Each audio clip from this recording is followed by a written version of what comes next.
Rare earth farm and homestay বোলপুরে আমরা কিন্তু চলে এসেছি আমাদের বেবি মুনে। জায়গাটা এত সুন্দর, তোমরা সকলেই ডিটেল জানতে চাইছিলে। ভিডিওটাতে সব ডিটেল বলে দিচ্ছি। যদি জীবনকে শহর থেকে দূরে রেখে দুদিন একটা অন্যরকম অভিজ্ঞতায় থাকতে চাও, তাহলে কিন্তু এখানে আসতেই হবে। মাটির উনুনে রান্নার স্বাদই যেন আলাদা, আর চারিদিকে এত পাখির কলতান, জীবনটা যেন সুন্দর হয়ে ওঠে এক নিমেষে।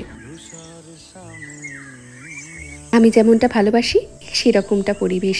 এই চারিদিক দিয়ে আনন্দ ঘিরে রেখেছিল আমাকে। প্রান্তিক বা শান্তিনিকেতন স্টেশন থেকে নেমে বোলপুরের একটু ভেতরেই রয়েছে। মুষলধারে বৃষ্টির পরে পাতাগুলো যেমন সবুজ হয়ে ওঠে, মনটাও সেরকম হয়ে গেছিল। 4569 করে নিয়েছিল পার ডে। স্ক্রিনে দেওয়া নাম্বারে যোগাযোগ করে নিতে পারো এখানে আসার জন্য।